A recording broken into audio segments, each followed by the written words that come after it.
అందరికీ వందనాలు. Good morning. అందరూ బాగున్నారా? ఉదయకాలమే మరి దేవుని సన్నిధికి ప్రభు సన్నిధికి వచ్చిన మీకు అందరికీ వందనాలు. యాకోబు పత్రిక 1వ అధ్యాయం 1 నుండి 12 వచనాలు, లేక 13, 14 వచనాలు, 15 వచనాలు చదువుకుందాం. ఒక వచనం నేను, ఒక వచనం మీరు, మార్చి చదువుకుందాం. దేవుని యొక్క ప్రభు అయిన యేసు క్రీస్తు యొక్క దాసుడైన యాకోబు అన్య దేశముల యందు చెదిరి ఉన్న 12 గోత్రముల వారికి శుభమని చెప్పి రాయినది.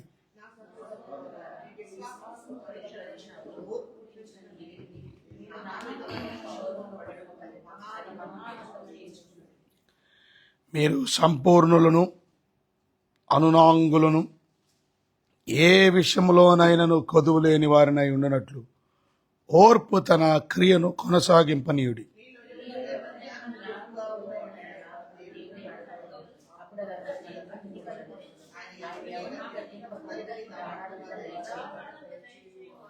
అయితే అతడు ఏమాత్రం సందేహింపగా విశ్వాసంతో అడగవలనని సందేహించువాడు గాలి చేత రేపబడి ఎగిరిపడు సముద్ర తరంగములను తన సమస్త మార్గములందు అస్థిరుడు గనుక ప్రభువు వలన తనకు ఏమైనా దొరుకుతుందని తలంచుకున్నాడు. దీనుడైన సహోదరుడు తనకు కలిగిన ఉన్నత దశ యందు అతిశయింపవాలి. ధనవంతుడైన సహోదరుడు తనకు కలిగిన దీన దశ యందు అతిశయింపవాలి. గడ్డి పువ్వు వలె గతించుకోడు. సూర్యుడు ఉదయించిన వడగాలి కొట్టి గడ్డిని మార్చివేయగా దాని పువ్వు రాలు, దాని స్వరూపము సౌందర్యము నశించు. అలాగే ధనవంతుడు తన ప్రయత్నములన్నింటిలో వాడిపోవాడు. శోధన సహించేవాడు ధన్యుడు. శోధనకు నిలిచిన వాడే ప్రభు. అతను శోధనకు నిలిచిన వాడే ప్రభువు తనను ప్రేమించి వారికి వాగ్దానం చేసిన జీవకేయుడు పొందు.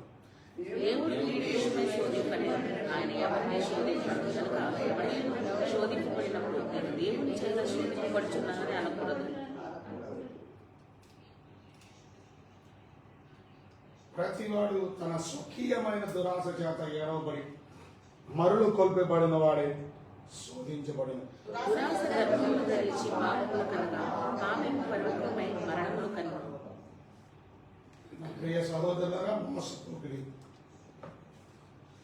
ఈరోజు దేవుని బిడ్డలమైనటువంటి మనం విశ్వాస ప్రయాణంలో తప్పక మనము లైఫ్లో మన విశ్వాసానికి కలుగు పరీక్ష, శోధన అనే విషయాన్ని గుర్తుపెట్టుకోవాలి. చూడండి, 2వ వచనంలో మీ విశ్వాసమునకు కలుగు పరీక్ష ఓర్పును పుట్టించునని ఎరిగి మీరు నానా విధమైన శోధనలో పడినప్పుడు అది మహా ఆనందంగా ఎంచుకోండి. సో మీరు అంటారు, ఇప్పుడు ఎందుకండి నాకు శోధనలు ఎందుకు వస్తున్నాయి? ఎవరికి వస్తాయి శోధనలు? 14 వచ్చిన ప్రతి వాడును, అందరికీ శోధన వస్తుంది. అందరంటే ఎవరు? ప్రతి మనిషి. అంటే ఎవరు ప్రతి మనిషి? ప్రతివాడు, ప్రతి మనిషి అంటే ఇక్కడ ప్రాముఖ్యంగా విశ్వాసుల గురించి మాట్లాడతారు. దేవుని యొక్క బిడ్డలు, విశ్వాసుల గురించి మాట్లాడుతారు. ఇవాళ దేవుని బిడ్డలైనటువంటి మనం, విశ్వాసులైనటువంటి మనం విశ్వసిస్తున్నావా లేదా?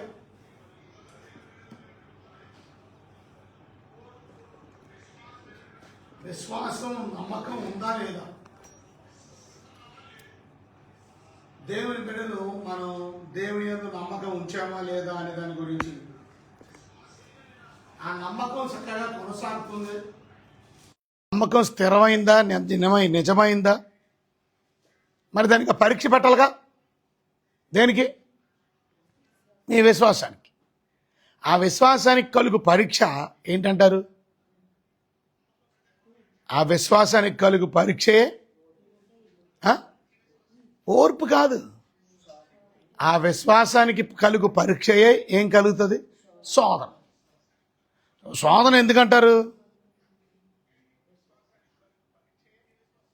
విశ్వాసం ఉందా లేదా తెలుసుకోవడానికి. ఆ విశ్వాసం నిలబడద్దా ఊడిపోయింది.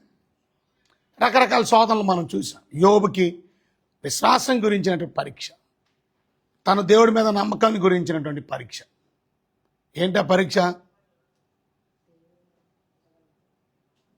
యథార్థతను వదులుకుందువా, ఇంకా వదిలిపెట్టేసే దేవుణ్ణి, వదిలిపెట్టేసే భక్తిని, వదిలిపెట్టేసే దేవుణ్ణి దూషించు.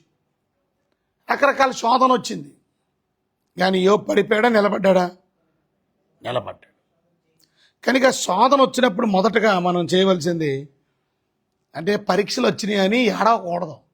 అక్కడ రాసింది మహా ఆనందంగా ఎంచుకోండి. అది అనే శోధనలో ఆనందం కాదు, ఏం కలిగి ఉండాలా? మహా ఆనందం. ఇవాళ దేవుని బిడ్డలమైనటువంటి మనం మహా ఆనందం కలిగి ఉన్నావా? శోధనలో కృంగిపోతున్నారు, నీరసించిపోతున్నారు. సో దేవుని బిడ్డలమైనటువంటి మనం శోధనలో మహా ఆనందాన్ని కలుగు చేస్తుంది. మనకి ఆనందం అని ఎంచుకోవాలి మనం శోధన వచ్చినప్పుడు. ఎందుకనంటే 2వ వచనంలో ఈ శోధన వలన ఏమైద్ది? మనకి ఓర్పు వస్తుంది, ఓర్మి వస్తుంది. శోధన సహోదరులారా, మీ విశ్వాసమునకు కలుగు పరీక్ష ఓర్పును పుట్టించినని ఎరిగి. అనే శోధనలో మీరు జయించినప్పుడు మీలో ఓపిక, ఓర్మి, మీరు నిజంగా నిలబడగలుగుతున్నారా? చిరాకు వచ్చి ప్రభువుని తిడుతున్నారా? చిరాకు వచ్చి ప్రభువుని వదిలిపెట్టేస్తున్నారా? చిరాక, ఓర్పు ఉందా, ఓర్మి ఉందా? అది. సో ఎందుకు ఈ పరీక్ష అంటే 4వ వచనంలో ఈ పరీక్షలో మీరు ఏం కలిగించాలా? అది మీరు సంపూర్ణులను అనునాంగులను ఏ విషయములను కొదువులేని వారై ఉండినట్లు ఓర్పు తన క్రియను కొనసాగింపనీయుడి. అది సంపూర్ణులైనటువంటి వ్యక్తులు అవ్వాలంటే పరీక్షలు గుండా వెళ్ళాలి. ఈ పరీక్షలు ఏంటి? ఈ శోధన, రకరకాల టెంప్టేషన్స్ గుండా నువ్వు వెళ్ళాలి. వెళ్ళినప్పుడు ఆ టెంప్టేషన్స్లో మీరు ఓర్పును కలిగినటువంటి వారు. దేవుని బిడ్డలమైనటువంటి మనం ఈ శోధనలో జయించడానికి, విజయాన్ని సాధించడానికి మనకు ఒకటి ఉండాలి. ఏం ఉండాలి చెప్పండి? ఓర్పు ఉండాలి, ఓకే కదా? సంతోషం ఉండాలా? మహా సంతోషంగా ఎంచుకోండి. బట్ ఓవర్కమింగ్ ట్రయల్స్, మీ యొక్క శోధనలు జయించాలంటే మీకేం ఉండాలి చెప్పండి? ప్రార్థన ఉండాలా, విశ్వాసం ఉండాలి, నమ్మకం ఉండాలా. Very good. ఇంకా ప్రార్థన ఉండాలా, విశ్వాసం ఉండాలా, నమ్మకం ఉండాలి. ఇంకా దాట్స్ వెరీ ఇంపార్టెంట్. జ్ఞానం ఉండాలి, వెరీ ఇంపార్టెంట్. ఎందుకంటే నెక్స్ట్ వచ్చిన 5వ వచనంలో అందుకనే ఆ సందర్భం, అది సందర్భం దేని గురించి అంటే ఈ సందర్భం అంతా ట్రయల్స్ గురించే. ఈ ట్రయల్స్లో అనగా దాని అర్థం ఏంటంటే మనకున్నటువంటి ప్రాబ్లమ్స్లో, ట్రయల్స్లో మనం విజయం సాధించాలి అని అంటే తప్పక మనకి జ్ఞానం ఉండాలి. ఇవాళ చాలామందికి జ్ఞానం లేక, ఆ జ్ఞానం దేవుణ్ణి అడగడం రాక. సో తప్పక అక్ష చెప్పింది రైట్. ఏంటేమో చెప్పింది? ప్రార్థన. ఆ జ్ఞానం కావాలంటే ఏం చేయాలా? ప్రార్థన చేయాలి. ఆ జ్ఞానం ఎవరికైనా కొద్దుగా ప్రార్థన చేయాలి. సో తప్పక మనం శోధన జయించాలంటే ఇవాళ చాలామంది టెంప్టేషన్స్లో పడిపోతున్నారు. టెంప్టేషన్స్లో పడిపోవడం వల్ల ఎన్నో నష్టాలు ఉన్నాయి. ఇవాళ మీరు అనుకుంటున్నారు టెంప్టేషన్లో నేను పడిపోతే ఏంట్లే అనుకుంటున్నారు. టెంప్టేషన్లో పడిపోవడం వల్ల మనకి కలిగే నష్టాలు ఒకసారి చూద్దాం ముందు. దాని తర్వాత ఆ జ్ఞానాన్ని సంపాదించుకోవడం వల్ల కలిగే లాభాలు చెప్దాం. చూడండి 59 యెషయా గ్రంథం 59వ అధ్యాయం, ఐజయా 59:2. 59:2లో మనం చదివినట్లయితే మీ పాపములు మరుగుపరచు, ఆయన ఆలకింపకున్నాడు. మీ పాపములు ఆయన ముఖమును ఏం చేసింది? మీకు మరుగుపరిచండి కనుక ఆయన ఆలకింపకుండా. మీరు ప్రార్థన చేసినా దేవుడు ఆలకించడంట. ఎందుకు? పాపం అడ్డు. ఎందుకు పాపం చేశారు మీరు? శోధనలో పడిపోయారు. శోధనలో పడిపోవడం వల్ల ఏమైంది? పాపం చేయడం వల్ల. శోధనలో పడిపోవడం వల్ల, పాపం చేయడం వల్ల ఏమేంటి? నష్టం ఏంటి? దేవుడు మన ప్రార్థన ఆలకించడంటే అర్థం ఏంటి? కనెక్షన్ పోయింది, ఫెలోషిప్ తెగిపోయింది. అది సో మొదటిది, ఎప్పుడైతే మనం శోధనలో పడిపోతామో కనెక్షన్ తెగిపోద్ది, ఫెలోషిప్ ఉండదు. అది loss of fellowship with God. దేవునితో మన ఫెలోషిప్.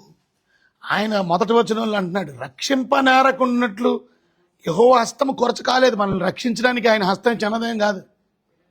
విననేరకుండినట్లు ఆయన చెవులేం మందమైపోలేదు.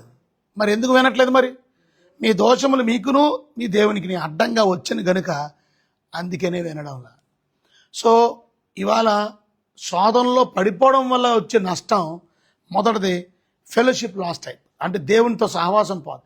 దేవుని వాక్యం చదువుకోం, ప్రార్థన చేసుకోం, గుడికి వెళ్ళలేం, మీటింగ్లో తోడ్పడలేం, దేవుడితో ఉన్న సంబంధం తెగిపోతుంది. రెండోది మనం చూసినట్లయితే కీర్తన గ్రంథం 51 అధ్యాయం 12 వచనం. కీర్తన గ్రంథం 51 అధ్యాయం 12 వచనం చూడండి. మన లాస్, నష్టం ఏంటో చెబుతున్నా. 51 అమ్మా, మీ రక్షణ ఆనందం, నీ రక్షణ ఆనందము నాకు మరలా పుట్టించుము, సమ్మతి గల మనస్సు కలుగు చేసి నన్ను దృఢపరచు. ఇది నేను ఆదివారం మనం ధ్యానం చేసి, ఎప్పుడైతే మనం పాపం చేసిన వాళ్ళం అవుతామో, శోధనలో పడిపోతామో, రక్షణ ఆనందాన్ని కోల్పోతాం. అంటే దాని అర్థం, ఇవాళ ఎవరైతే శోధన జయించలేరో, శోధనలో పడిపోతారో, వారిలో దేవునితో ఫెలోషిప్ తెగిపోద్ది. 2, వారి జీవితంలో నిజమైనటువంటి శాంతి, నిజమైనటువంటి సంతోషం తెగిపోద్ది. అంటే జీవితంలో they will be losing God's peace, దేవుడిచ్చే ఆ సమాధానం, గాడ్స్ జాయ్. దేవుని బిడ్డలు, దేవుడు మనకి ఇచ్చినటువంటి చెప్పనాశక్యమైన మహిమాయుక్తమైనటువంటి సంతోషం, దేవుని సమాధానం, ఇవన్నీ పోగొట్టుకుంటారు. ఎందుకనంటే శోధనలో పడ్డం. అందుకే కొంతమంది శోధనలో పడిన వాళ్ళు చిరాగ్గా ఉంటారు. శోధనలో పడిన వాళ్ళు ఎలా ఉంటారు? వాళ్ళ ముఖం వికారంగా ఉంటుంది. శోధనలో పడినటువంటి వారు ముఖం చూడలేం. శోధనలో పడినటువంటి వారు వెర్రి ముఖంలో పెడతారు. శోధనలో పడినటువంటి వారు, పాపం చేసిన వారు కనుక వారి ముఖాన్ని చూడలేం. ఎందుకంటే there is no happiness, there is no joy, there is no peace. ఎందుకు? Why? Because you fall into temptation and you committed a sin. నువ్వు శోధనలో పడిపోయావు, పాపం చేసినావు. So falling into temptation easy విషయం కాదు. అదేంటే అనుకుంటున్నాం, మనం శోధనలో పడిపోయాం, పర్లేదులే, పాపం చేసాం, పర్వ కాదు. అది దేవునితో సహవాసం లూజ్ అయిపోయాం మనం. అంత మాత్రమే కాదు, జాయ్ పోయింది. అందుకే it is better for you every time, all the time you get victory. ప్రతిసారి శోధనలో మీరు ఏం పొందాలా? జయం పొందాలి. అది ఏ శోధన అయినా, విశ్వాస సంబంధమైన శోధన అయినా, అది మీ పవిత్రతకు సంబంధించిన శోధన అయినా, అది మీ ఇంటిగ్రిటీకి సంబంధించిన శోధన అయినా, మీ విధేయతకు సంబంధించిన శోధన అయినా, ఏ రకపు శోధన, ఏ ఏరియాలో నువ్వు శోధించబడుతున్నావో ఆ శోధనలో నువ్వు కానీ ఓడిపోతే నీ జీవితంలో కలిగి మొదటి నష్టం దేవునితో నీ సహవాసం పోతుంది. అది వారు ఓడిపోతే నీ జీవితంలో దేవుడు ఇచ్చే మహా సంతోషం, దేవుడు నీకు ఇచ్చినట్టు రక్షణ ఆనందాన్ని నువ్వు కోల్పోతావు. లూకా సువార్త 22 అధ్యాయం 54 వచనం. లూకా సువార్త 22 అధ్యాయం 54 వచనం చూడండి. అక్కడ రాస్తుంది, వారు ఆయన్ని పట్టి ఈడ్చుకొని పోయి ప్రధాన యాజకుడు ఇంటిలోనికి తీసుకొని పోయి పేతురు దూరమున వారి వెనుక వచ్చిచుండే. అంతటా కొందరు నడుముంగటి మంట వేసి చుట్టూ కూర్చుండినప్పుడు పేతురు వారి మధ్య కూర్చుంది. అప్పుడు ఒక చిన్నది ఆ మంట వెలుతులలో అతడు కూర్చుండుట చూచి అతన్ని తేరి చూచి వీడును అతనితో కూడా ఉండెనని చెప్పాను. అప్పుడు ఆయన ఏమన్నాడో చూడండి. అందుకు పేతురు, అమ్మాయి, నేను అతన్ని ఎరగను. ఇంకా కొంతసేపడైనా మరి ఒకడు చూచి నీ వారిలో ఒకడుగా ఉన్నావని పేతురు చెప్పగా, పేతురు, ఓయి నేను కాను అని. ఇంచుమించు 1 గంట అయిన తర్వాత మరి ఒకడు నిజముగా వీడును అతడితో కూడా ఉండెను, వీడి గలిలేయుడని దృఢముగా చెప్పాను. అందుకు పేతురు, ఓయి నీవు చెప్పినది నాకు తెలియదనను. కనుక అతడి మాట చెప్పినప్పుడు కోడి కూసి. ఎప్పుడైతే శోధన, ఇప్పుడు చెప్పండి ఇది ఏంటంటారు దీన్ని? This is temptation. ఏంటి టెంప్టేషన్? టెంప్టేషన్ ఏంటి? టెంప్టేషన్ ఏంటి? టెంప్టేషన్ ఏంటనంటే రిస్క్ ఎందుకు నీకు? ఇప్పుడు నువ్వు నేను ఉన్నాను అంటే ఈయన్ని పట్టుకొని వెళ్ళిపోయి యేసు ప్రభుతో సిలువేస్తాడని భయం. ఇప్పుడు రిస్క్ ఏంటనంటే నేను చచ్చిపోతాను, ఎందుకు ఈ బాధ? సో ఏం చేద్దాం? సైతాన్ ఏం చేస్తున్నాడు పక్క నుంచి? సైతాన్ చెప్తున్నాడు, దేవుడు నాకు తెలియదని చెప్పు, తెలియదని చెప్పు, తెలియదని చెప్పు, తెలియదని చెప్పు, తెలియదని చెప్పు, తెలియదని చెప్పు, నువ్వు క్రిస్టియన్ కాదని చెప్పు. అదే మనకిచ్చే సాధన. ఈ గోడ తెచ్చేది క్రిస్టియన్ కాదని చెప్పు, విశ్వాసి కాదని చెప్పు. ఈ వాదన తగ్గించుకోవడం నేను హిందూని అని చెప్పు, నేను మీతో సమానమే అని చెప్పు. సైతాన్ శోధన అంటే అన్ని ఏరియాస్ ఆఫ్ లైఫ్లో మనకి శోధన వస్తుంది. ఇక్కడ పేతురికి సెక్షువల్ శోధన రాలా, పేతురికి పవిత్రమైనటువంటి దాని మీద కాదు, దేవుడిని విడిచిపెట్టామని. దేవుడు లేడు, లేక దేవుడు నాకు తెలియదు, ఐ డు నాట్ నో, అబద్ధమాడు. ఇప్పుడు చెప్పండి, పేతురు శోధనను జయించాడా? శోధన ఓడిపోయాడా? అంటే పేతురు లాంటి వ్యక్తి కూడా శోధనలో పడింది. యు ఆర్ నాట్ ఎక్సెప్షనల్, అది మీరు అర్థం చేసుకో. కనుక శోధనలో పడిపోవడం వల్ల కలుగు నష్టం మూడోది ఏంటనంటే ఇక్కడ నీ సాక్ష్యాన్ని పోగొట్టుకుంటావు. You lose your testimony. నీ సాక్ష్యం, మంచి సాక్ష్యం పోద్ది. ఎందుకు అనంటే నువ్వు శోధనలో పడి పాపం చేసినోడు అయ్యో, దేవుణ్ణే డినాయ్ చేశావు, దేవుణ్ణే తృణీకరించావు. సో శోధనలో పడిపోతే ఏంటి అనే దాని గురించి మొదటిది దేవునితో సహవాసం పోగొట్టుకుంటాం. 2 దేవుడిచ్చే సంతోషం, దేవుడిచ్చే ఆనందం, దేవుడిచ్చే సమాధానం పోగొట్టుకుంటాం. అది చాలా బాధ. మీ జీవితంలో సంతోషం పోయి ఏమొస్తుంది అంటే ఏం చెప్పట్లా? సంతోషం పోతే ఏమొస్తుంది? దుఃఖం వస్తుంది. అది ఆపోజిట్ చెప్పాలి. సంతోషం పోతే దుఃఖం వస్తుంది. You will always cry. కొంతమంది అంత మాట ఏడుస్తుంటారు, చిన్నదానికి పెద్దదానికి ఏడుస్తుంటారు. Why? Because there is no happiness. Happiness లేకపోతే దానికి ఆపోజిట్ దుఃఖం వస్తుంది. అది శాంతి లేకపోతే ఏముంటుంది? అశాంతి ఉంటుంది. మీ మనసంతా అశాంతి, హృదయం అంతా అశాంతి, నెమ్మది లేదు. ఎందుకు? మీరు రక్షణ ఆనందాన్ని పోగొట్టుకున్నారు. మీరు శోధనలో పడిపోయారు. మీ ఏ ఏరియాలో పడిపోయారో అడగాలి. మీకు అర్థమైందా? అందుకనే దేవుడిని ప్రార్థన చేయాలి. అందుకనే ప్రభువా, ఈ శోధన జయించడానికి నాకు కావలసిన జ్ఞానాన్ని ఇవ్వు. ఇప్పుడు శోధన గురించి చెబుతూ అక్కడ రాసిన మాట 5వ వచనంలో, ఎవరికైనా జ్ఞానము కొదువుగా ఉంటే అతడు దేవుణ్ణి అడగవలను, అతనికి అనుగ్రహించబడును. కాంటెస్ట్ అది. అంతేగాని 10వ క్లాస్ పరీక్ష రాసే ముందు ఈ 5వ వచనం గుర్తొచ్చి మీకు జ్ఞానం కొదువుగా ఉంటే దేవుడిని అడగమన్నారు కదా, అడగండి పిల్లలు. అక్కడ కాంటెస్ట్ సందర్భం అది కాదు. కానీ ప్రార్థన చేసుకోవడంలో తప్పు లేదు, కానీ జ్ఞానం కోసం. కానీ జ్ఞానం దేని కొరకనంటే శోధనని జయించడానికి ప్రభువా నాకు కావలసినటువంటి దైవ జ్ఞానం దయచేయి. ఏ రకంగా నేను ఓడించాలో, ఏ రకంగా జయించాలో, ఏ రకంగా ఈ టెంప్టేషన్ అధిగమించాలో. ఒకవేళ కానీ ఈ టెంప్టేషన్లో నేను పడిపోయానా, ఏమైనట్టు? శోధనలో పడిపోతే ఏమైతున్నట్టు? శోధనలో పడిపోతే ఏమైనట్టు? పాపం చేసినట్టు. శోధనలో పడిపోయిన వాళ్ళు పాపం చేసినట్టు. You committed sin. పాపం వల్ల మరణం. ఎక్కడికి వెళ్ళిపోతున్నావు చూసావా? ఫెలోషిప్ పోతుంది.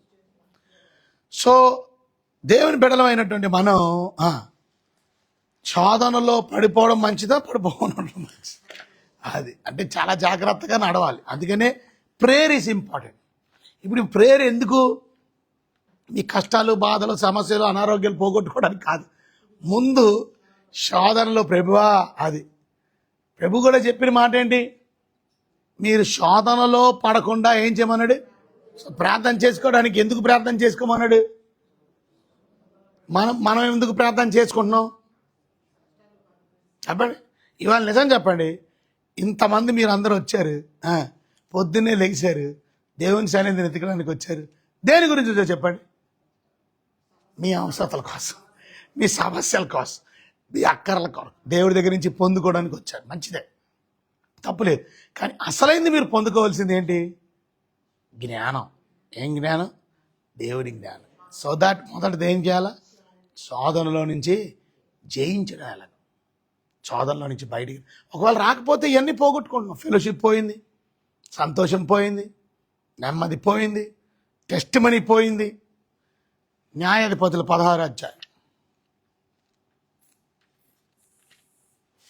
న్యాయాధిపతులు 16 అధ్యాయం 19 వచ్చింది. న్యాయాధిపతులు 16, 19.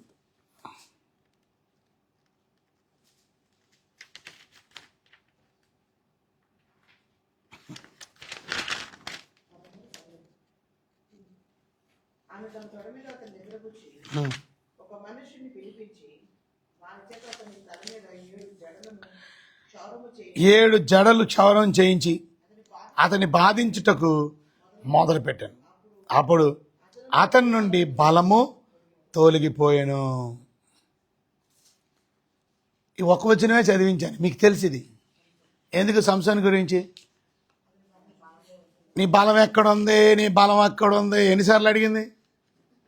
మాటి మాటికి ఆల్రెడీ చెప్పాడు, అబద్ధం చెప్పాడు, ఆ రకంగా చేసింది. తాళ్ళు కట్టేసింది, చైన్లు, ఎన్ని చేసినా విడుదల పొందుతున్నాడు. నువ్వు అబద్ధం ఆడుతున్నావు, చెప్పు చెప్పు చెప్పు. ఇసుకెత్తిపోయి చూసారా? ఇప్పుడు అక్కడ రాసిన మాట, ప్రాణమును విసికించే గోరి 16 వచ్చిన 16 ఆమె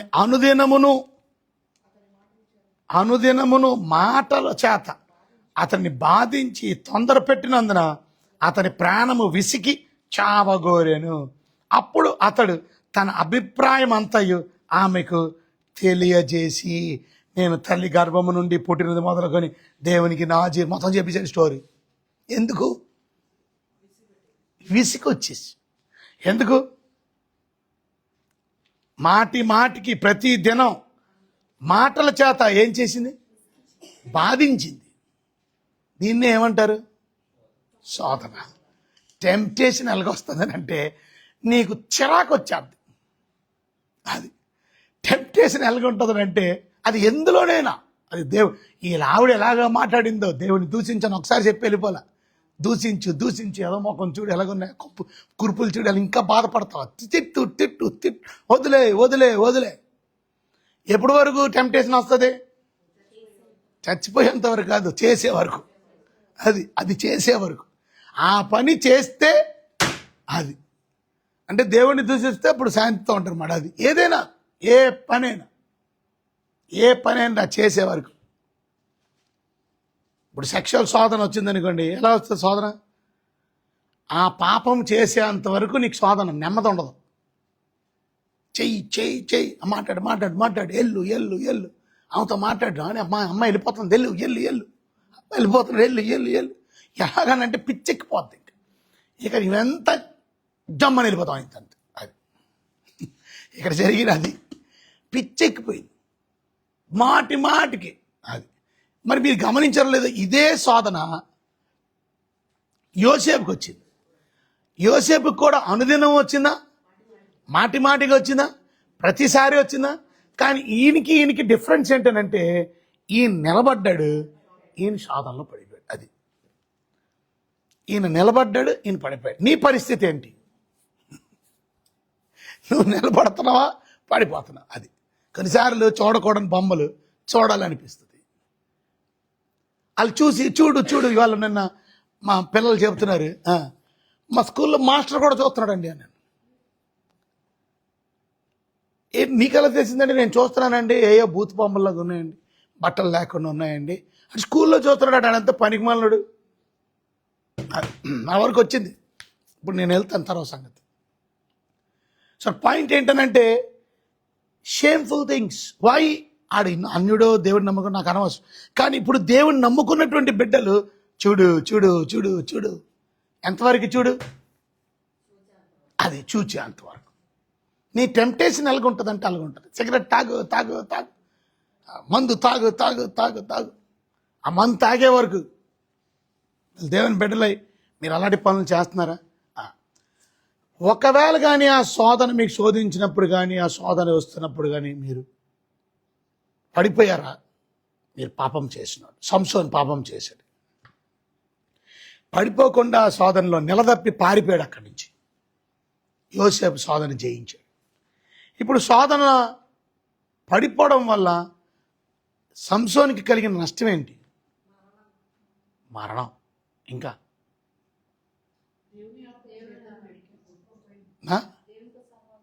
దేవునితో సావచ్చు. ఆల్రెడీ వాక్యం వినేసి ఇంకో పాయింట్, ఇప్పుడు ఇందులో నుంచి ఇంకో పాయింట్ తీయగలగాలి. అది వర్తమానం.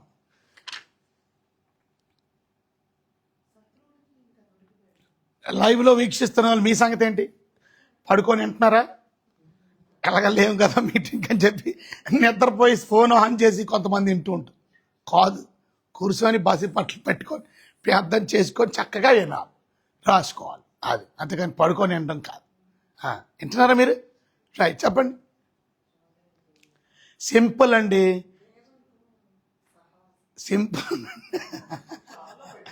సింపుల్ అండి. ఎప్పుడైతే పాపం చేశాడో సంసోనికి కలిగిన నష్టం ఏంటంటే దేవుడిచ్చినటువంటి ఆ గొప్ప బలాన్ని పోగొట్టుకున్నాడు. ఫస్ట్ ఇంపార్టెంట్ అది.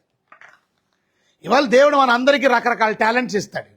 ఏ రోజైతే నువ్వు శోధనలో పడిపోతావు, ఇక no more talent, no more benefit, no more ఆశీర్వాదం. God will take away that. అది ఎప్పుడైతే దేవుడిని విడిచిపెట్టాడు, లేక పాపం చేసినాడు అయ్యాడు, శోధనకి పడిపోయాడు, ఇక నో మోర్ స్ట్రెంగ్త్. దేవుడిచ్చిన గొప్ప స్ట్రెంగ్త్ భూమి మీద ఎవరికి ఇవ్వలేదంట. దేవుడు కొంతమందికి ఇస్తే ఇంకెవరికి ఇవ్వడు. సంసోనికి ఇచ్చినటువంటి బలం భూమి మీద ఇంకెవరికి ఇవ్వాలి. సొలొమోనుకి ఇచ్చిన జ్ఞానం భూమి మీద ఇంకెవరికి ఇవ్వాలి. ఇవాళ దేవుడు కొంతమందికి, ఇవాళ you are special, come on man. And if you commit a sin falling into temptation, అది దేవుడు నాకు ఇచ్చిన తలాంత్ ఇంకొకరికి ఎవరికి ఇవ్వలేదని నేను నమ్ముతాను. అది వాక్యాన్ని చక్కగా బోధించడం, వాక్యాన్ని చక్కగా విడమర్చి చెప్పడం, లోతైన విషయాలు తెలియపరచడం. I think thank you Lord for giving me the ability to do that. Interpretation of God's word, thank you. దేవుడు నాకు ఇచ్చింది నేను కాపాడుకోవాలి. ఒకవేళ నేను నమ్మకంగా లేననుకోండి, శోధనలో పడిపోయాను అనుకోండి, ఏమైంది? నాకు ఇచ్చిన తలాంతు పోతుంది. అరే ఎన్నిసార్లు చదివితున్నా పాయింట్లు రావట్లేదండి, వాక్యం రావట్లేదండి, నాకేంటి రాచే అని నీకు చిరాకు వచ్చేది. వాక్యం రాదు. ఏమైంది? నీకు తెలియకుండానే నీ బలం పోయింది, తెలియకుండానే నీ జ్ఞానం పోయింది, తెలియకుండానే దేవుడు నీకు ఇచ్చిన తలాంతు పోయింది. You last. అది అలాగే మీరు కూడా, సంసోన్ ఎలాగైతే ఈ లాస్ట్ ఈ స్ట్రెంగ్త్, మీరు కూడా శోధనలో పడిపోయి పాపం చేసిన వాళ్ళు అయితే you are also going to lose the gifts that God is given you. అది అంటే ఎంత, ఇప్పుడు మీకు అర్థమైందా? శోధనలో పడిపోతే పర్వాలేదులే. కొంతమంది అనుకుంటారు దావీదు కూడా పడిపోయాడు కదా మళ్ళా లేచాడుగా, పేతురు కూడా పడిపోయాడు కదా లేచాడు, నువ్వు కూడా పడిపోయి అంతలోకి ఇవన్నీ పోగొతాయి. ఇవన్నీ పోగొట్టుకునే అనుభవాన్ని నువ్వు కలిగి ఉండదు. ఒకవేళ ఆల్రెడీ పడిపోయానంటే ఇంక లేక మరి పాపం ఒప్పుకొని విడిచిపెట్టి అని మెల్లిమెల్లిగా ఇవన్నీ మళ్ళీ పొందుకుంటావు. మళ్ళీ నీ టెస్ట్ మనీ గెయిన్ చేయడానికి ఎంత టైం పడుతుంది? పోగొట్టుకున్న నీ టెస్ట్ మనీ అలా సరే, you lose your testimony, you lose your strength. ఇప్పుడు యాకోబు పత్రిక 1వ అధ్యాయం 14 వచ్చిన. యాకోబు పత్రిక 1వ అధ్యాయం 14 వచ్చిన.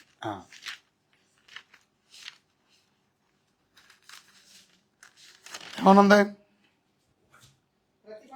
ప్రతివాడు అది స్వకీయ దురాశల చేత ఎడవబడి మరులు కొల్పబడిన వాడు. అది ప్రతివాడు ఎలా శోధించబడతాడంట? తన సొంత దురాశ. అది తన సొంత దురాశ చేత. అది ఇవాళ స్వకీయమైన దురాశ చేత అంటే మీకున్న బలహీనతల్లో మీరు స్ట్రాంగ్ ఉండాలి. మీకు అర్థమైందా? ఇప్పుడు మీకున్న బలహీనత ఏంటో ఎవరికి తెలుసు?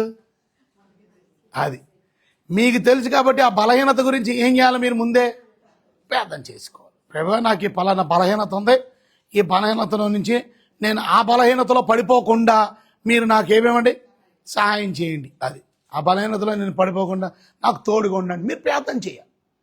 మీరు మీ బలహీనతను చెప్పుకుంటే ఆ బలహీనతలో దేవుడు ఏమిస్తాడు? మీకు స్ట్రెంగ్త్ ఇస్తాడు. మీరు అనుకుంటే నా బలహీనత నాకు తెలుసు కదా, ఎవరికి తెలీదు అని అనుకుంటే నీతో పాటు ఇంకొకరికి తెలుసు. ఎవరికి? సాతానికి తెలుసు. ఎందుకంటే సాతానుడి నీ బలహీనత మీద కొడతాడు. ఇప్పుడు సపోజ్ మీకు ఎక్కడా కురుపులు లేవు, కానీ మీరు బనీలు వేస్తారు, కానీ మీరు ఇక్కడ పెద్ద సగ్గట్ వేసింది. కనబడకుండా ఏం చేశారు? హే ఎలా ఉన్నావు నువ్వు అని ఎవరో పక్కడు అన్నాడు. పెద్ద నీకేం అనిపించలే. హే ఎలాగున్నావు అని అన్నాడు, అనిపించలే. కానీ తెలుసు ఒకడికి ఏమని, నువ్వు బనీలేసావని కూడా తెలుసు. ఆడికి కావాలని ఏయ్ ఎలా ఉన్నావు, అబ్బా ఎలా ఉంటుందో చెప్పాడు పరిస్థితి. అది నీకు ఎక్కడ కొట్టాలో అక్కడే కొడతాడు. నీ బలహీనత ఏంటో అడిగి నువ్వు ఎందులో వీకో, నువ్వు దేవుడి మాట వినడంలో వీక్ అనుకో అక్కడ కొడతాడు, నువ్వు యథార్థతలో వీక్ అనుకో అక్కడ కొడతాడు, నువ్వు విశ్వాసంలో వీక్ అనుకో అక్కడ కొడతాడు, నువ్వు పవిత్రతలో వీక్ అనుకో అక్కడ కొడతాడు. నీ బలహీనత ఏంటో స్వకీయమైన దురాశ అంటే అది నీ సొంత దురాశను బట్టి. ప్రతివాడు కూడా చదవండి, ప్రతివాడు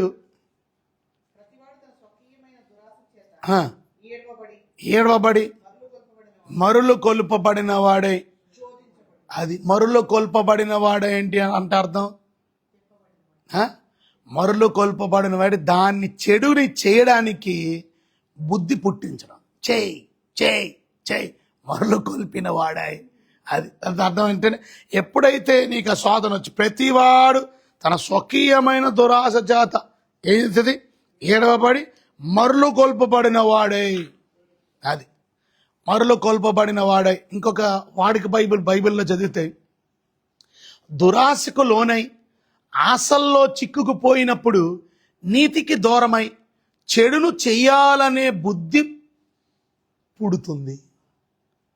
ఇది ఇంకొక బైబిల్లో, తెలుగు బైబిల్లో మనం చూస్తాం. ఇలా రకరకాల బైబిల్స్ మనం చూస్తే మనకు అర్థం. సో ఇంకా మనకి అర్థమయ్యే వాడుక భాష బైబిల్ కూడా చూడొచ్చు. సో దాని అర్థం ఏంటనంటే ఈ రకంగా మేము శోధన, ప్రతివాడు తన స్వకీయమైన దురాశ. ఉదయకాలమే మనం దేని కొరకు ప్రార్థన చేయాలి చెప్పండి. ఇప్పుడు అందుకనే 5వ వచనం ఏం చేయాలా, మీలో ఎవరికైనా జ్ఞానం కొద్దుకుంటే ఏం చేయాలి, దేవుణ్ణి అనుకోవాలి. అదే అప్పుడు అతనికి అనుగ్రహించబడు. ఎవరిని గర్దింపగా ఏం చేస్తాడు ఆయన, అందరికీ ధారాళంగా అనుగ్రహించే దేవుడు. కానీ అడిగేవాడు ఏం అడగకూడదు. ఇవాళ మీరు అనుమానంతో అడగకూడదు. ఇవాళ ఉదయకాలమే వచ్చారు, మొదట మీరు అడగవలసింది, ప్రభువా నేను శోధనలో పడిపోతున్నాను, తద్వారా పాపం చేస్తున్నాను. ఇవాళ ఆదివారం దేవుని మందిరం మానేశాం, ఏం చేసినట్టు, శోధనలో పడిపోయాం, పాపం చేశాం. ఇవాళ ఆదివారం మానేయడం అంటే అర్థం ఏంటో తెలుసా మీకు, దేవుణ్ణి నిర్లక్ష్యం చేయడం. విశ్రాంతి దినాన్నంట ఒకడు కట్లు మోసుకుంటున్నాడంట. కట్లు మోసుకుంటున్నందుకు అంటే ఏంటి, పని చేసుకుంటున్నాడు, ఇంట్లో పని, పొయ్యిలో కర్రల కోసం, సంథింగ్ వర్క్ కోసం. అతన్ని వ్యభిచారం చేస్తుండగా పట్టబడిన స్త్రీని రాళ్లతో ఎలాగట్టి కొట్టి చంపేయాలో అతను అలా రాళ్లతో కొట్టి చంపేశాడు. ఎందుకు? అయ్య బాబోయ్, ఎంత అంటే మీ దేవుని మందిరం అంటే ఎంత నిర్లక్ష్యంగా ఉన్నారు. అది ఎంత అంటే ఎందుకు పడిపోయారు, మిమ్మల్ని సైతాన్ ఏం చేశాడు, శోధనలో పడేశాడు. దేవునికి ఇవ్వకుండా మీ దశమ భాగాన్ని మీ ఇంటిగ్రిటీ విషయంలో, మీ యథార్థత విషయంలో అననీయ సప్పారా ఏమయ్యారు, చనిపోయారు. ఎందుకు? ఎందుకంటే దేవుడి విషయంలో చాలా నిర్లక్ష్యంగా ఉన్నారు, అశ్రద్ధగా ఉన్నారు, భయభక్తులు లేకుండా ఉన్నారు. అననీయ చనిపోయాడు, తెలియకుండా 3 గంటల తర్వాత భార్య వచ్చింది, నా భర్త ఏడని అడుగుతున్న సమయంలో ఇంతకే భూమిని అమ్మారా అని అడిగాడు ఆయన. అవును ఇంతకే.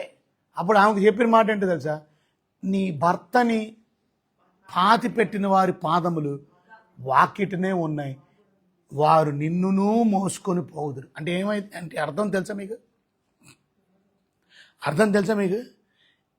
భర్తకి తాను చచ్చిపోతున్నానని తెలియకుండానే గుండె నొప్పి వచ్చి చచ్చిపోయాడు.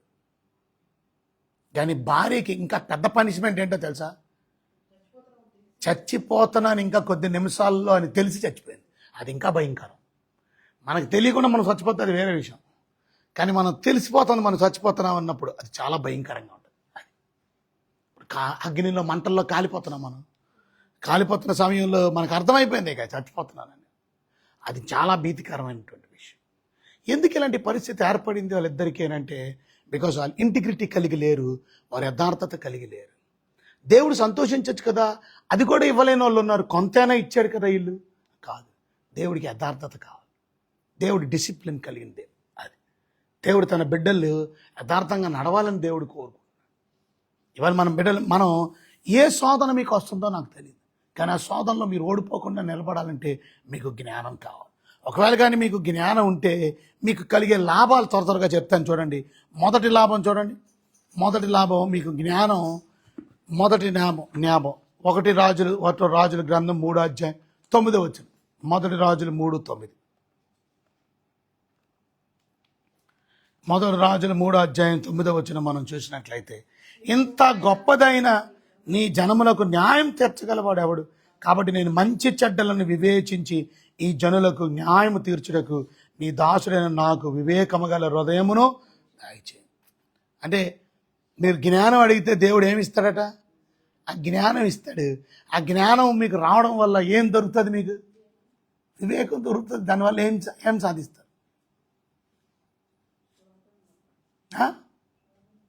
అయ్యో, ఇప్పుడు చదివాను కదండి, ఎంత గొప్పదైన జనములకు న్యాయం తీర్చకు ఎవడు?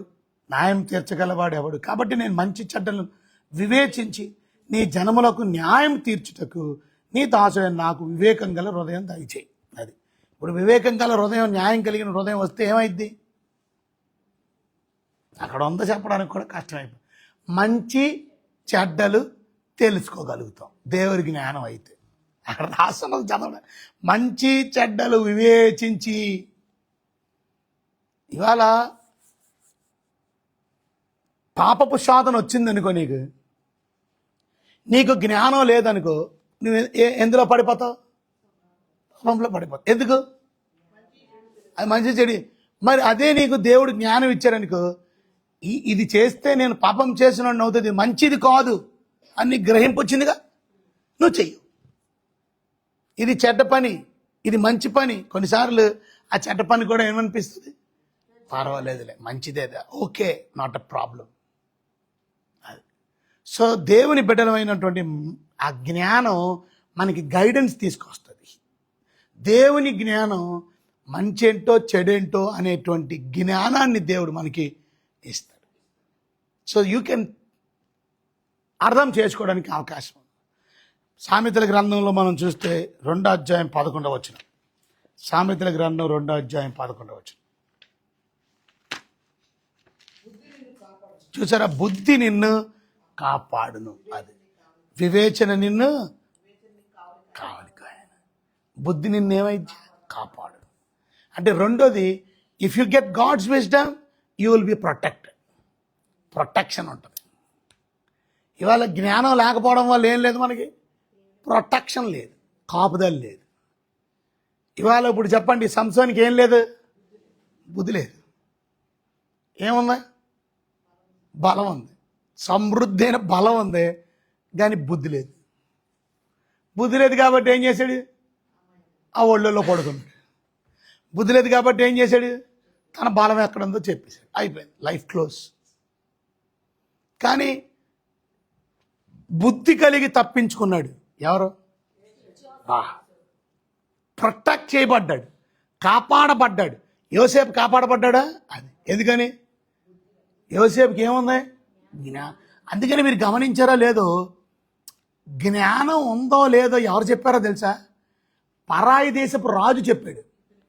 ఇతనికి ఉన్నటువంటి జ్ఞానం అపారమైంది, అయ్యి బాబోయ్, ఇతని లాంటి జ్ఞానం కలిగినోడు ఎవరున్నాడు? ఈ గనుకనే సింహాసనం మీద కూర్చోబెట్టాడు. అర్థమైందా?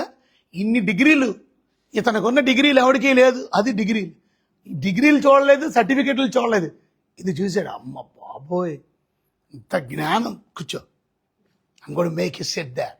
సో జ్ఞానం మనల్ని ప్రొటెక్ట్ చేస్తుంది. జ్ఞానం లేనాడు గుడ్డెద్దు చేలో దూకినట్టు ఆడెళ్ళి అందులో పడిపోతాడు. అది పర్వాలేదులే అనుకుంటేనే వెళ్ళిపోతాడు. పర్వాలేదులే అనుకుంటే వెళ్ళిపోతుంది. పర్వాలేదులే, దేవుడు ఏం చేయలే. మళ్ళీ దేవుడి దగ్గరికి వచ్చి ఏం అడగొచ్చు?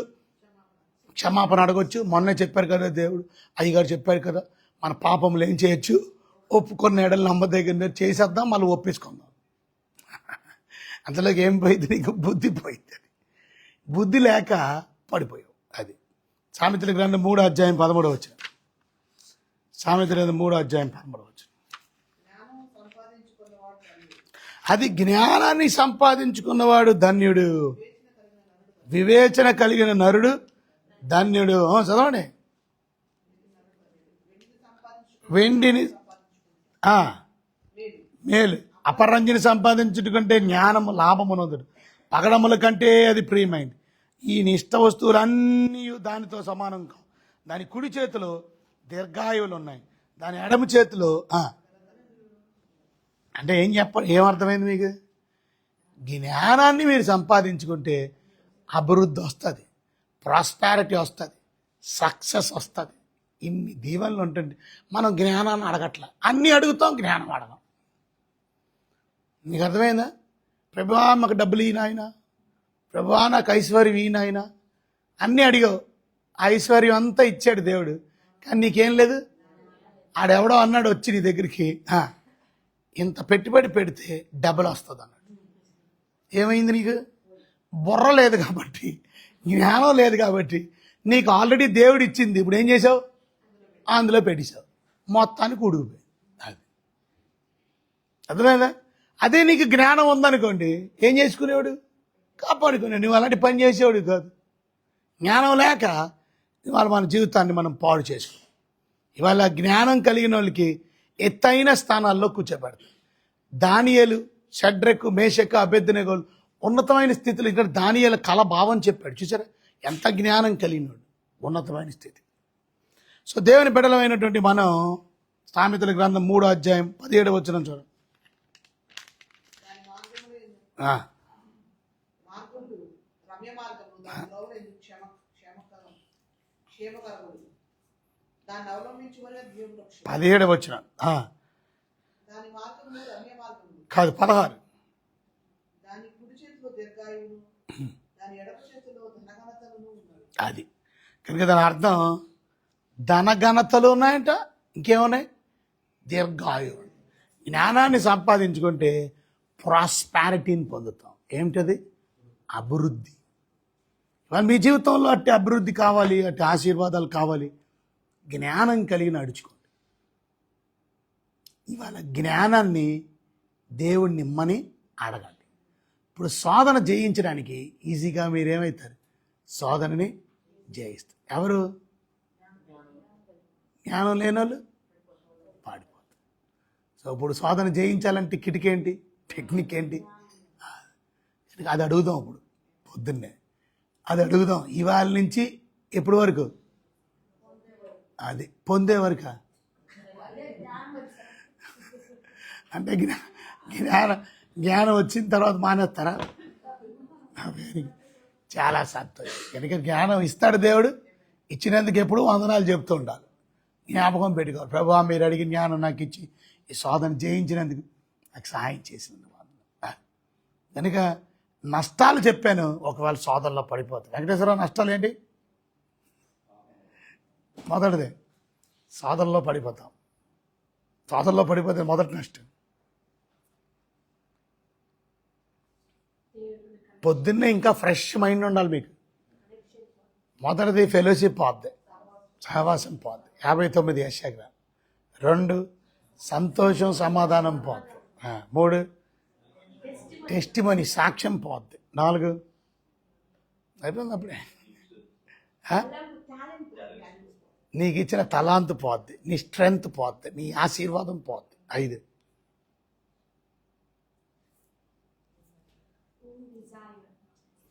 ఇవాళ నీకు చెప్పాను ఇందాక, అది చదవలేదు అనుకుంటా. సామెతల గ్రంథం 1:13 14 15 చదవండి. దురాశ గర్భం ధరించి పాపమును కనును, పాపము పరిపక్వమై మరణమును కనును. అంటే దాని అర్థం 5వది, ఎప్పుడైతే మనం ఏం చేస్తాం? శోధనలో పడిపోయి పాపం చేస్తామో నువ్వు మరణానికి వెళ్ళిపోతావు. అంటే దాని అర్థం దేవుడి నుంచి వేరైపోతావు. కనుక ఆ మరణం మనం అవ్వకుండా ఉండాలంటే, సహవాసం పోకుండా ఉండాలంటే, సంతోషం పోకుండా ఉండాలంటే, మీరు ఏ శోధనలో ఉన్నారో I don't know, but any temptation as for God's wisdom. ఈ ఉదయకాలం ఈ దేవుడిచ్చే సంతోషం, దేవుడిచ్చే జ్ఞానం, దేవుడిచ్చే ఆ సమృద్ధి అనుభవించండి. భక్తులు ఎదగండి. దేవుడిచ్చే జ్ఞానం వల్ల ఏంటి లాభాలు?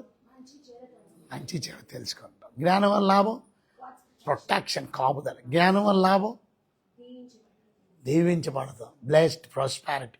జ్ఞానం వల్ల లాభం దీర్ఘాయుష్, long life. Long life. God bless you. దేవుని మనం దీవించండి. కళ్ళు మూసుకొని ప్రభావ మీకైనా వందనాలు, స్తోత్రాలు. మీ బిడ్డలైనటువంటి మేము ప్రతివాడు శోధన గుండా వెళ్ళాలి, కానీ ఆ శోధన జయించేవాడు వాడు ఓర్పు విషయమే పరీక్షలో ఉన్నాడు. ఆ పరీక్షలో మహానందముగా శోధనలో ముఖం మాడుచుకోవడం, శోధనలో ప్రభా మా జీవితంలో ఏడుపు ముఖం పెట్టుకోవడం, శోధనలో ఏడవడం కాదు. శోధన వచ్చినప్పుడు మహానందంగా ఎంచుకోండి. ఎందుకంటే నాకు పరీక్షలు వచ్చినాయి కనుక నేను మంచి పర్ఫార్మెన్స్ చూపించి విజయాన్ని సాధించాలి. మంచి చెడు నాకు తెలుసు. దేవుడి శోధన నుంచి నన్ను ప్రొటెక్ట్ చేస్తాడు, నేను విడుదల పొందుతాను. శోధన జయించే శక్తి నాకు ఇస్తాడు. కనుక శోధన జయించడానికి మీ కృప దయచేసి వాక్యంలో భక్తులు బలపరిచి మీ రాజ్యం మీరు అక్కడ కొరకు సిద్ధపరచు. ఈరోజు ఆ జ్ఞానాన్ని మీ సన్నిధిలో మేము అడిగేవారుగా సిద్ధపరచు, ఆ జ్ఞానాన్ని మేము పొందుకునేవారుగా సిద్ధపరచండి. ఉదయకాలమే శరీరాన్ని నలగొట్టుకొని పొద్దున్నే లేచి మీ సన్నిధికి వచ్చినటువంటి బిడ్డలు, లైవ్లో పొద్దున్నే మీ వాక్యాన్ని ఉదయకాలమే వింటున్నటువంటి బిడ్డలు కృపతో జ్ఞాపకం చేసుకోండి, దీవెనలతో నింపండి, ఆశీర్వదించండి. మేము పడిపోకుండా, జారిపోకుండా, తొట్టిల్లకుండా శోధనలో నిలబడి ఓర్పు విషయం మాకు కావాల్సిన జ్ఞానాన్ని దయచేయమని యేసయ్య ఘనమైన నామములో మిక్కిలింత బ్రతమలాడి స్తుతించి ప్రార్థించి అడిగి వినేంత వేడుకుంటున్నాను మా తండ్రి, ఆమెన్. మన ప్రభు అయిన యేసుక్రీస్తు కృప, తండ్రి అయిన దేవునికి ప్రేమ, పరిశుద్ధాత్మిక అన్యోన్యమైన సహవాసం నిత్యము సదాకాలం సదా మనందరికీ తోడే కాపాడుగాక. ప్రార్థన చేసుకో.